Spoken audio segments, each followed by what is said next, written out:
He does a fin. Oh! To take blows from O'Malley. Oh, that's it. That is it. Quinones is more normal. Oh! Took him top back to his feet. With his outrageous looks and impressive striking power, Sean O'Malley was able to quickly build a solid fan base and attention to the rankings. However, we will soon face off against a former champion in order to determine our status as a contender. How did O'Malley become such a knockout beast? Let's dive in. Sean O'Malley.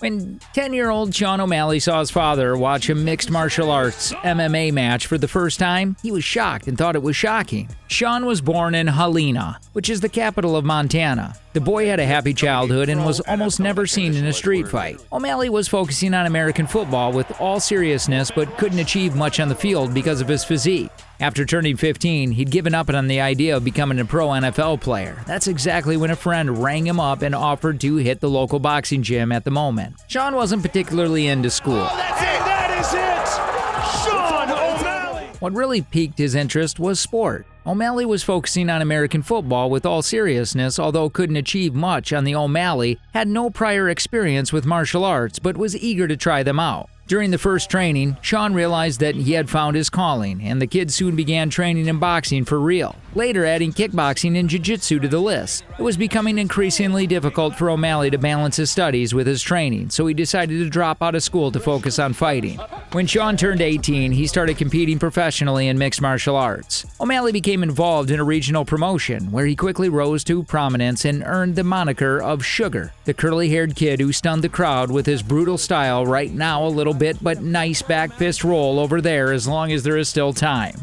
Early career. O'Malley won 5 fights in just 1 year, but that was just the beginning of his journey to the big time in mixed martial arts. After one of O'Malley's fights, he met another fighter named Tim Welsh, and Welsh invited O'Malley to train at a well-known MMA lab gym in Arizona. Tim was commenting on one of my fights in Great Falls because he was already signed with Bellator at the time.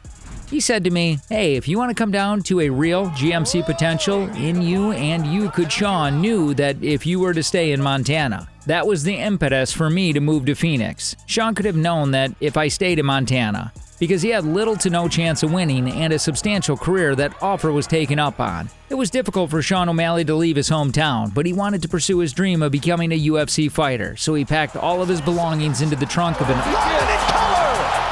old Nissan and headed west on the highway. When Sean first set foot into an MMA lab gym, he already considered himself an accomplished bruiser. However, practicing shoulder to shoulder with the best out there humbled the kid's ego. Sean was housed at Tim Welsh's place, who later became his head coach and best friend. When Sugar set foot into the gym, he already considered himself an accomplished bruiser. O'Malley came to the conclusion that in order to achieve his goals, he would need to put in a significant amount of work. "I think I cried after every single practice just getting work by every single fighter at the lab amateur pro," O'Malley recalled. After training for 6 months at MMA Lab, Sean was given the opportunity to compete in a prestigious local promotion called LFA. Although this was O'Malley's first real test, it only took him 3 minutes to determine the winner of the fight.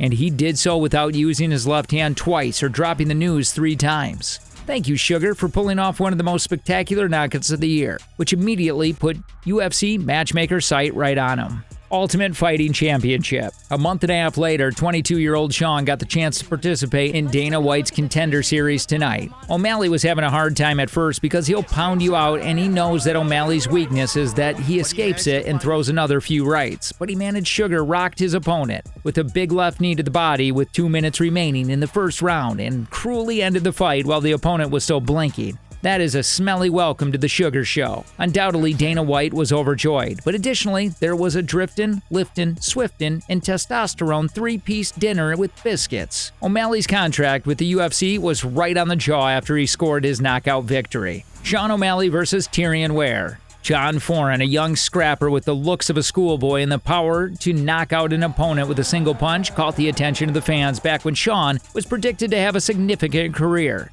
However, he had to live up to the hype in the debut clash. O'Malley's promotional debut came against Tyrion Ware on December 1st, 2017 at the Ultimate Fighter 26 finale. O'Malley was going up against an experienced opponent in Tyrion, who could brag about having fought in over 20 professional bouts and holding a regional title. UFC debut, Sugar tapped into the flow from the very first second, and he immediately began entertaining the crowd with his innovative technique.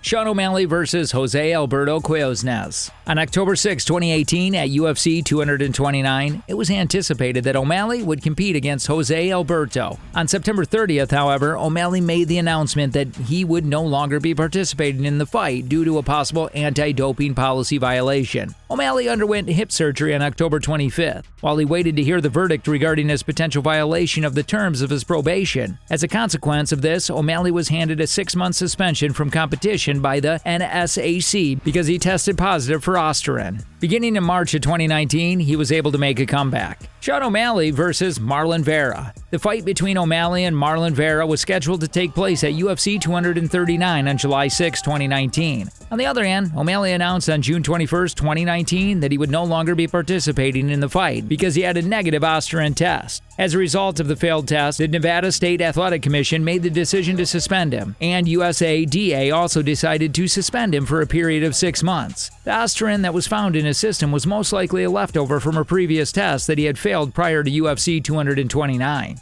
Sean O'Malley versus Eddie Wineland. At UFC 250 on June 6, 2020, O'Malley competed against Eddie Wineland, who had previously held the title of WEC Bantamweight Champion. In and out, he does a fend. Just one punch, giving him the victory. Because of this victory, he was awarded the Performance of the Night trophy. Sean O'Malley versus Thomas Almeida. At UFC 260, which took place on March 27, 2021, O'Malley fought against Thomas Almeida. O'Malley knocked Almeida down with a punch in the first round of the fight, and he walked away. He was under the impression that Almeida had been rendered unconscious. In spite of this, he was able to win the fight by knocking out his opponent in the third round. Because of the victory, he was given the award of the Performance of the Night. Sean O'Malley versus Louis Smolka. At the UFC 264 event on July 10, 2021, O'Malley was scheduled to compete against Louis Smolka. However, Smolka withdrew from the bout in late June, citing an injury as his reason, and he was replaced by Chris Mautino, a newcomer to the promotional circuit. After outstriking Mautino with hard shots throughout the entire fight, he won the fight via technical knockout in the third round. This fight was the one that earned him the award for the fight night. Sean O'Malley versus Peter Yan. Peter Yan was O'Malley's opponent at UFC 280, which took place on October 22, 2022. He prevailed in the fight by the way of split decision. The outcome was widely regarded as being highly contentious, with a great number of viewers and competitors voicing their opinion that Yan should have been awarded victory. Yan received a victory verdict from 25 out of 26 different media outlets. The fight was awarded the Fight of the Night bonus for the evening. O'Malley is able to get the better of the Russian striking machine. He was a potential to become the next big thing in the UFC. His good looks attracted a lot of attention, his fighting styles are exciting, and he has a lot of knockouts. What do you think of this video? Let us know in the comment section below. If you enjoyed this video, be sure to hit that subscribe button before you go. Thanks for watching.